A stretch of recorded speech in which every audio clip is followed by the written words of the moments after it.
geostrategic upheaval in play.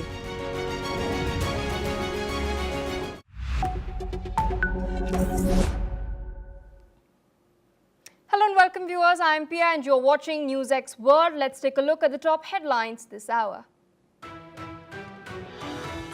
The IDF claims that the double-tap strike on Nasser hospital, which killed at least 20 people, was aimed at a camera positioned by Hamas. Meanwhile, in response, Hamas has slammed the IDF report as baseless. Tens of thousands of people have taken to the streets in Israel on the day of disruption. Protest is raging as families of the hostages are now in front of Israeli Prime Minister Netanyahu's office. So while many highways continue to remain blocked by the protesters who are demanding the release of the hostages. US President Donald Trump is all set to chair a meeting on Gaza at the White House later today. Meanwhile, Israeli Foreign Minister Gideon Saar will also be in Washington, D.C. to discuss post-war Gaza plans. US President Donald Trump yet again threatens Russia and indicates that economic sanctions may be implemented if Russian President Vladimir Putin fails to agree to a ceasefire with Ukraine. SpaceX has launched the 10th test flight of its Starship spacecraft and Super Heavy rocket booster. Both achieved successful splashdowns on opposite sides of the world during the roughly hour-long test. All right, viewers, those are the headlines, and our big focus this hour is on the Middle East. We're now learning that the Israeli military has released a statement that has stated that the initial inquiry into its strike on the Al-Nasser hospital in Gaza found that troops had identified a camera that was allegedly positioned by Hamas in the area, which was reportedly used to observe Israeli forces. Now, this comes after the Israeli forces had struck the Al-Nasser hospital, which killed at least 20 people, including 5 journalists working for the Reuters, the Associated Press, Al Jazeera, and other media outlets. Hamas has slammed Israel and called the accusation as baseless. Now, according to the group, the allegation lacks any evidence and is aimed at evading, quote, legal and moral responsibility for Israel's actions, unquote. Meanwhile, the UN Human Rights Office has condemned the attack and emphasized the need for a thorough and independent investigation. The spokesperson has also noted that at least 247 Palestinian journalists have been killed in Gaza since October 7, 2023. Let's in fact listen in to what the UN spokesperson has had to say. This is a shock, and this is unacceptable. We know that the Israeli army has announced that there will be an inquiry. This incident and the killing of all civilians, including journalists, must be thoroughly and independently investigated, and justice must follow. Well, all of this comes as the U.S. State Department maintains that Secretary of State Marco Rubio will meet Israeli Foreign Minister Gideon Saar in Washington. Moreover, as per U.S. Special Envoy Steve Witkoff, U.S. President Donald Trump will chair a meeting on Gaza at the White House later today. Meanwhile, joining us on the broadcast is Yossi Cooper-Wasser. He's an Israeli intelligence and security expert joining us from Tel Aviv. Thank you so much for taking our time speaking to us today on NewsX World. There have been these tragic reports that have been coming in from Gaza with regards to the death of the journalists. Now, the IDF has released a preliminary report as far as its probe into this particular strike is concerned. We do know that there are a lot of tunnels that Hamas has dug in Gaza that has been used by the terrorists in order to wage war against Israeli civilians. Meanwhile, the world now, the UN body as well, has come out against Israel. How would Israel now justify what has taken place? Good morning, and thank you for having me. Well, let's put the record straight. This Nasser hospital has been used just recently as the headquarters of the Hamas in the southern part of Gaza. That's exactly the place where we killed the commander of Hamas, Mohammed Sinwar, and his entire command structure. That took place like 2 months ago, something like that. And so that's what the Nasser so-called hospital is used for. And this specific case, what happened was that there was a camera in the hospital that was used, according to the troops on the ground, in order to spot them and to prepare attacks against them. And they were trying to take care of this camera with less lethal weapons like RPVs and things like that, but they failed to do that. And that's why they decided to use a tank shell. That question is investigated in Israel, who authorized it and why did they authorize it and so on and so forth. But this was the case. On top of that, you mentioned the journalists that were killed, and this is a mishap, as the Prime Minister said, but amongst the people killed were also 6 terrorists, including one that took part in the 7th of October attack. And the fact that you find the 6 terrorists in this so-called hospital is something that has to raise an eyebrow. So I think that we should have to wait until the investigation comes to an end, and we'll find out what exactly happened and why, who authorized the shooting of a missile, of a tank shell towards this target, and what they're thinking and why they consider that to be a worthwhile attack. All right, so taking a look at the larger picture, there's also very crucial meetings slated to take place between U.S. Secretary of State Marco Rubio and Israeli Foreign Minister Gideon Saar. What do you expect will be on the cards in this meeting?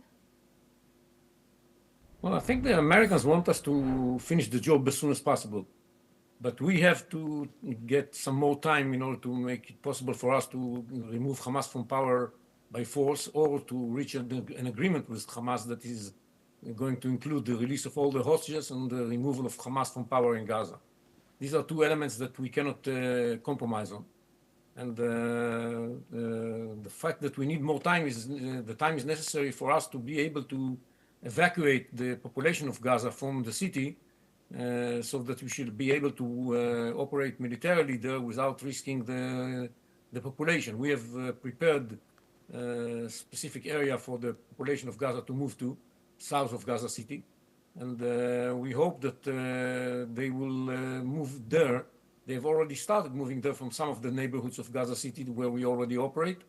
And it's a question of timetable. I think we have the full understanding of the American administration to the need to move forward with a military move, hoping that this is going to convince Hamas to release the hostages and remove and lose power and disarm themselves before we have to actually take over the entire Gaza City. But we are prepared also for that eventuality. All right, sir, stay on with us as we track more updates from the Middle East. We're now learning that an Israeli drone attack near the Syrian capital has so far killed 3 soldiers of the 44th Division of the Syrian Army in Kiswa. Although an external war monitor, which is a Britain-based Syrian observatory for human rights, has stated that the toll was higher. Israel, meanwhile, carried out hundreds of strikes in Syria since an Islamist-led alliance toppled longtime ruler Bashar al-Assad in December. Since Assad's overthrow, Israel has, in fact, patrolled the demilitarized zone of the UN on the formerly Syria-controlled side of the armistice line, including the summit of Mount Hermon, the region's highest peak. Still with us on the broadcast is Mr. Yossi Kupawasser.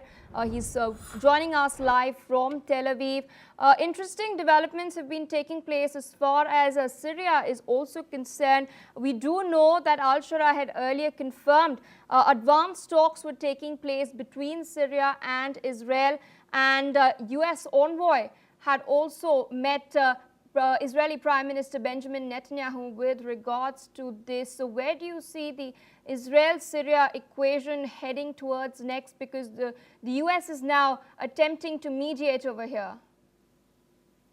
Well, I think that with the new Syria, what is going on is that we are in the midst of an effort to reach some sort of a security understanding that may be translated into some sort of security agreement that would guarantee that the southern part of Syria will not be an area from which terror attacks can be launched towards Israel, and that would also guarantee that the safety of the Druze community that lives on the other side of southern Syria, in the Jabal Druze, in the mountain of the Druze.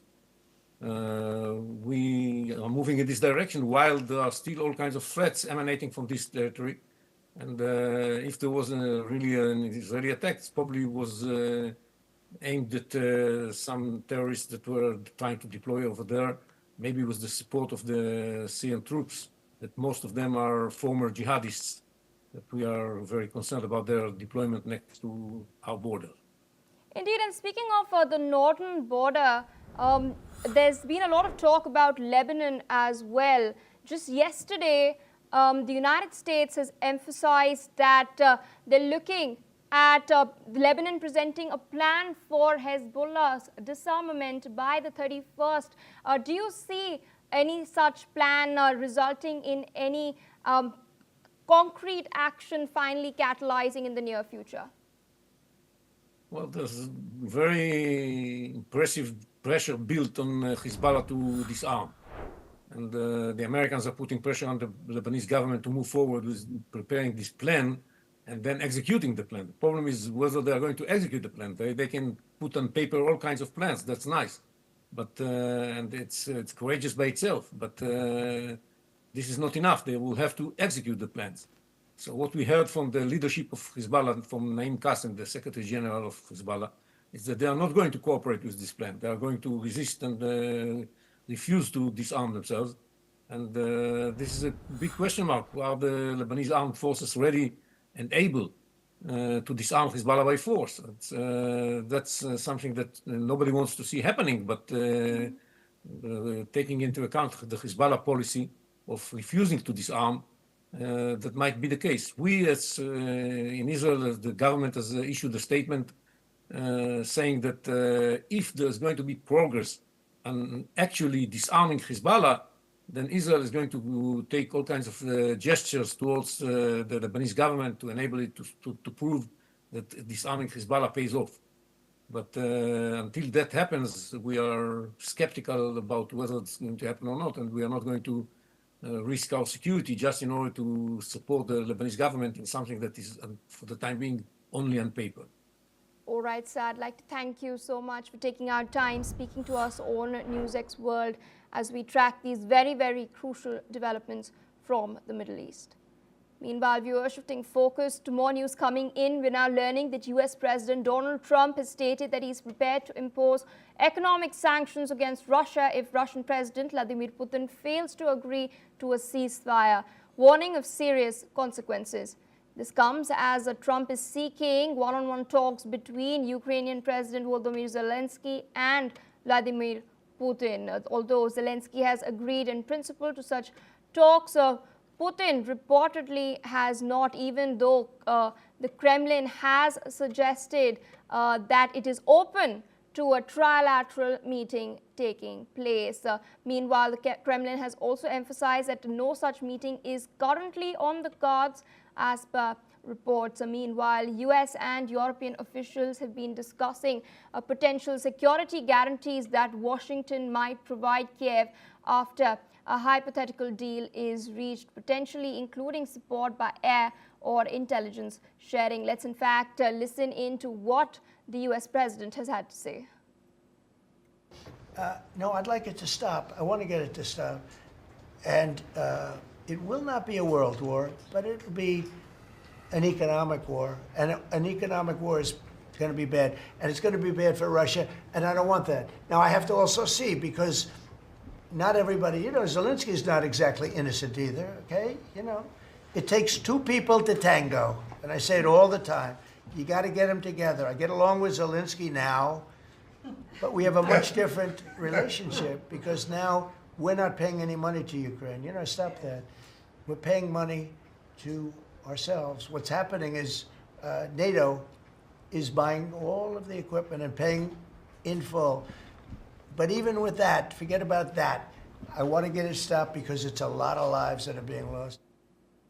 All right, there, of course, viewers, you had to hear what exactly Donald Trump has said. Meanwhile, joining us on the broadcast is Dr. Jayjeet Bhattacharya. He's the president of CDEPR, a senior economist, joining us live from New Delhi. Thank you so much for taking our time speaking to us on NewsX World. Interesting statement there by Donald Trump. He's threatened that he's prepared to impose economic sanctions against Russia if Russian President Vladimir Putin does not agree to come to the negotiating table with the US and Ukraine. Where do you think this is heading next? You know, it is to be seen how much of impact such sanctions will have on Russia, because there's already been a large number of significant sanctions that have been applied on Russia. And the overall exports of Russia has still stayed at roughly $500 billion, about $500 billion, a little less than that. So the series of sanctions from 2022 February onwards has not had much of an impact on Russia. In fact, if you look at the exports from Russia to US in 2021, it was about $17 billion. Right now it stands at $31 billion. So it actually went up. And if Trump is serious and the US administration is serious, then it should have some impact. But that means that everything from Russia needs to be stopped from being imported to really have that impact. What has been happening till now is that the sanctions have been selective. What is needed for the European Union or what is needed for the US, those materials have not been sanctioned.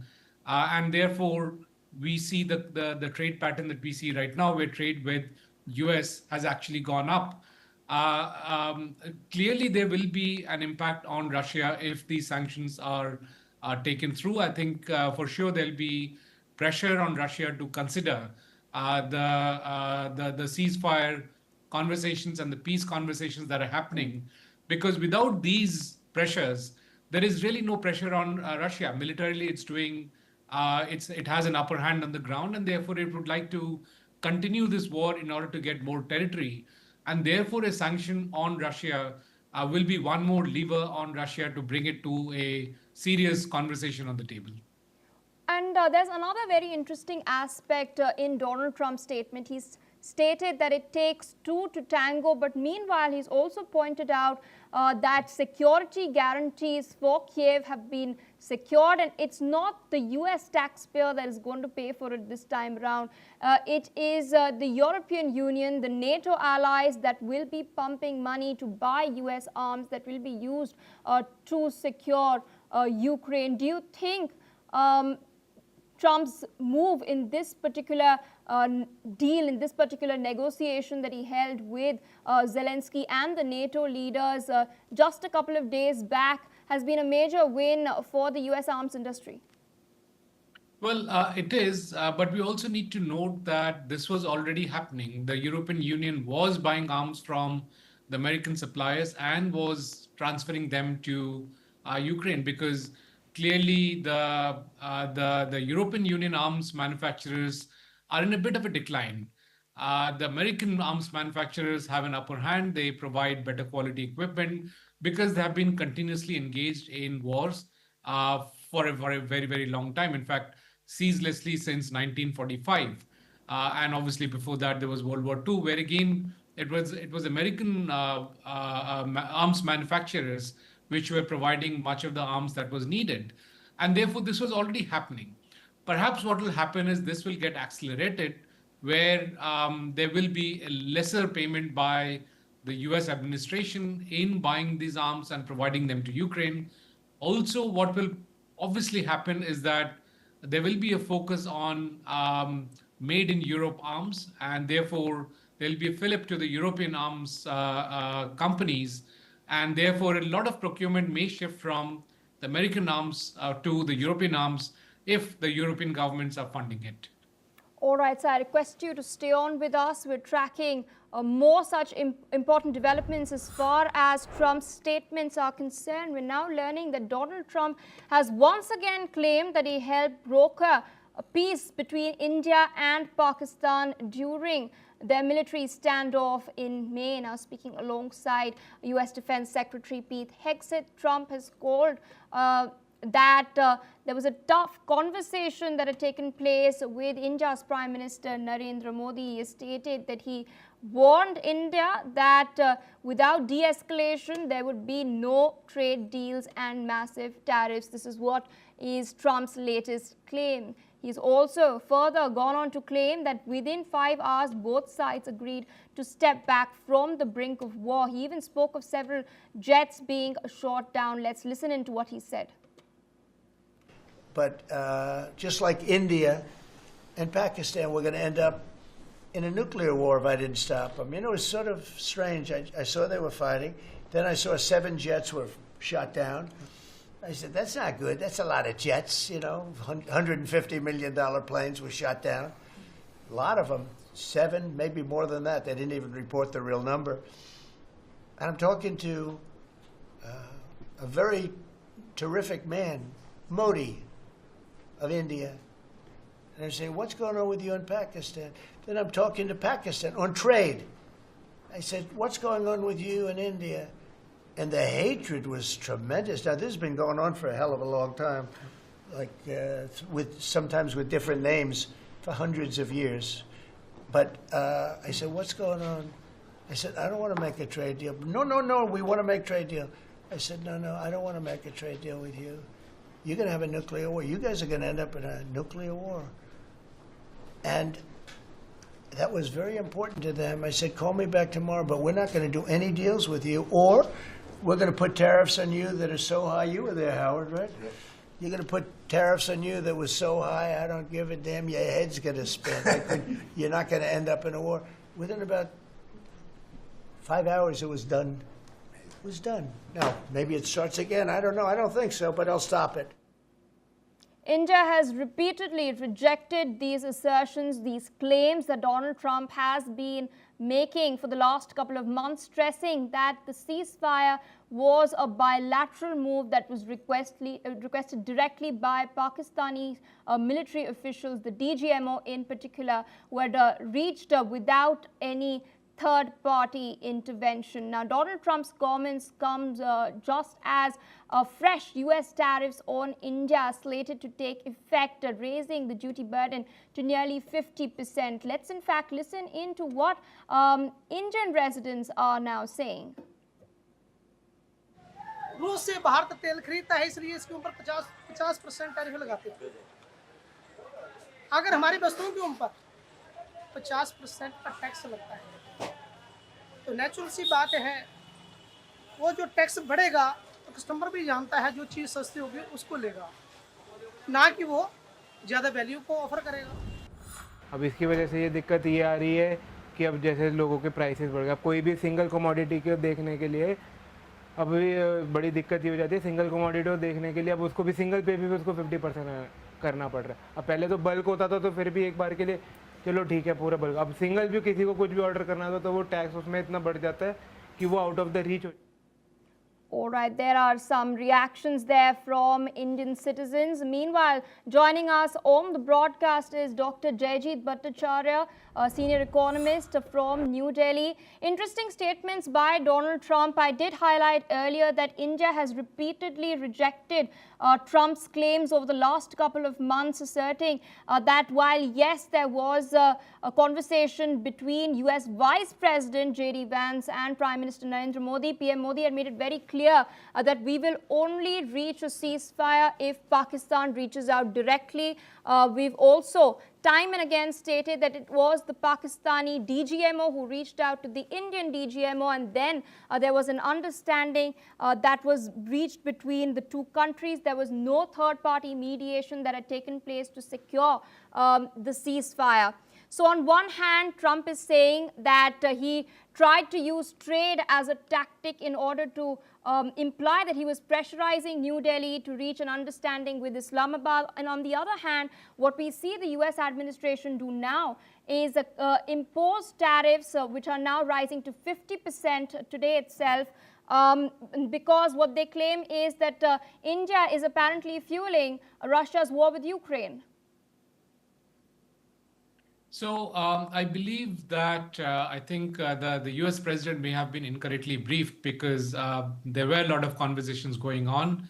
And if you listen to the Pakistani politicians, the senior politicians have also claimed the same, that they actually had a DGMO to DGMO level conversation after they tried to reach out to the Americans and through the Saudis and so on. So once they realize that they are on the losing side and that Pakistan will have a very devastating effect if they continue with the conflict that they had got themselves into with India, they did reach out to the US and they did reach out to Saudi. And perhaps the briefing that the US president would have got was different from what was the reality.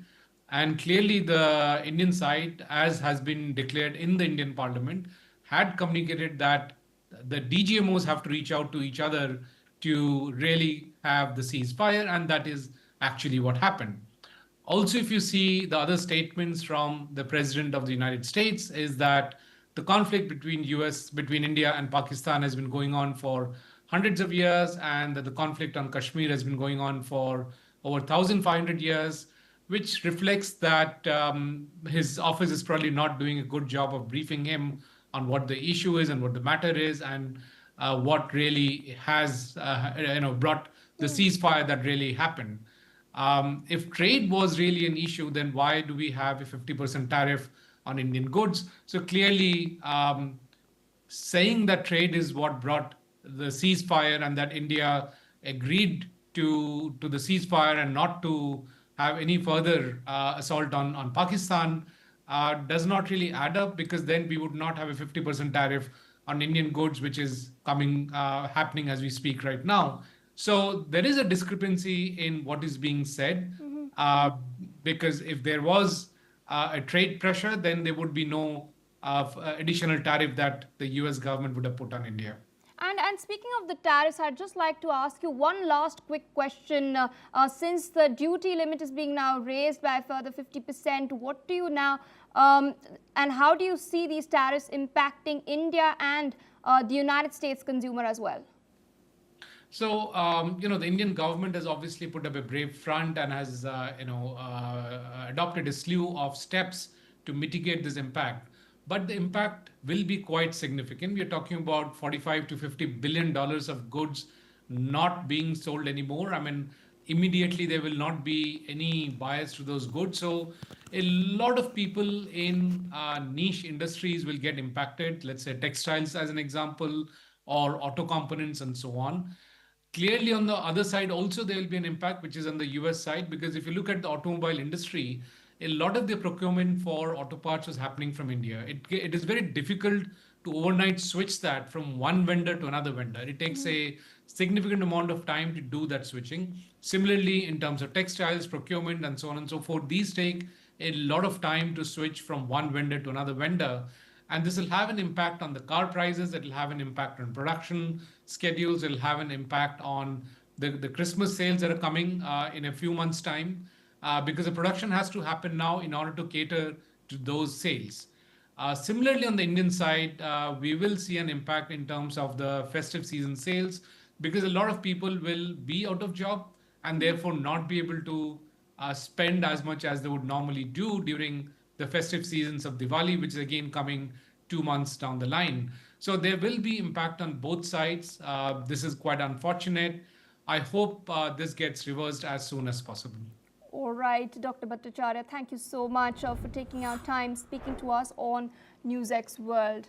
Meanwhile, viewers, shifting focus to more developments, we're now learning that Elon Musk's SpaceX launched its giant Starship rocket for a 10th test flight. The towering 123-meter tall Starship system lifted off from SpaceX's Starbase facility in South Texas on a mission to test the ship's new heat shield tiles, satellite deployment capabilities, and hundreds of other upgrades from previous iterations. The rocket's upper stage, separated as planned from its super heavy booster, the 70-meter tall first stage that typically returns to land in the launch tower's giant catch arms. However, the booster targeted the waters of the Gulf of Mexico instead this time in order to demonstrate an alternative engine configuration for landing. Meanwhile, Starship reached space on a trajectory towards the Indian Ocean, where it later splashed down after enduring the intense heat of atmospheric re-entry, which was a crucial phase of the test that has destroyed the rocket in past flights. Well, viewers, this is all that we have time for right now. We will continue to track more developments from across the world. Stay tuned on NewsX.